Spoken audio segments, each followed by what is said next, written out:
July 1st, 7:09 a.m. And it is officially the halfway point of 2018. Officially the halfway point of 2018. Man, has this year flown by. Woo! I'm telling you. Either way, here we are. And, I always got to ask a question.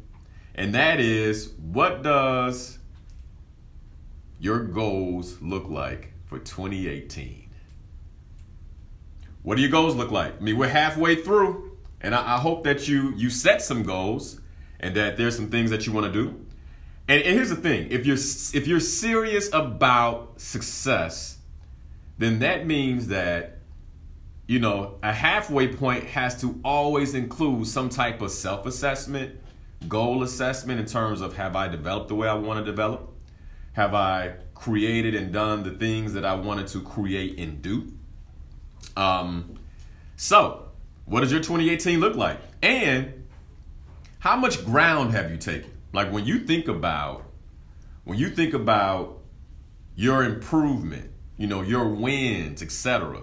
How much ground have you taken? In coaching, when I'm working with my clients, typically at the halfway point, we do this exercise and I ask them that question. How much ground have you taken? And the idea is, where have I improved my life? What are the areas where I know I've made improvement, whether it's in the relationship I have to myself and my well-being, whether it's in my relationship to others, my spouse, my friends, my family, etc. Or even in my work, as an entrepreneur, my revenue. Have I hit the halfway point for my revenue goals? Because we do have revenue goals if we're entrepreneurs, right? I think so. I hope so. And then even in my purpose and my spirituality, am I in the place where I desire to be? Have I seen improvement in those areas? We got to always be asking ourselves these type of questions. So what wins have I logged? What should I be celebrating? And you should be celebrating, by the way. And let me tell you real quick why you should be celebrating. Because when you're playing a big game, and I hope that we're playing a big game, but when you're playing a big game, you have to celebrate every win you get. Because when you're playing a big game, you will have your losses. You will have your fails. And I can guarantee you, I don't have to tell you to suffer your loss and to struggle over your failures. That's automatic for most of us who are human beings. So when we're winning, we got to celebrate. We have to celebrate. So this July 1st, this halfway point of 2018, what is there for you to celebrate? Like, what wins do you have? And this is an excellent week to do so. A lot of celebration taking place this week. And then you have to ask yourself, in alignment with my goals, where am I falling short? And why am I falling short?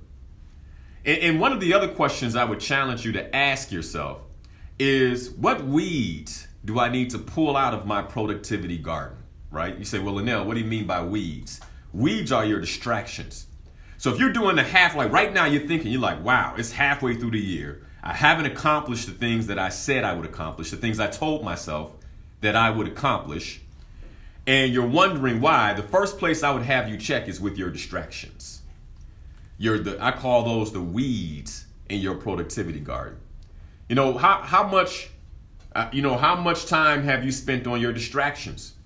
Some of us, we may not have accomplished our goals, but we've seen, maybe 4 or 5 series on Netflix.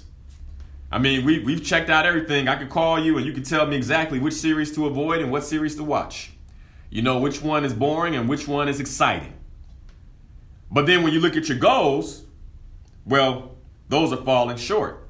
Well, consider that you just found a weed, right? Because weeds choke out the possibility of your productivity garden.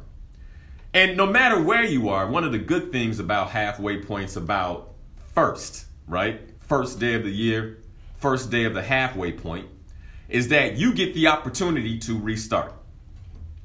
So you could actually recommit. No matter how things are looking right now for you, you can make a very conscious choice to say, you know what, I'm moving forward.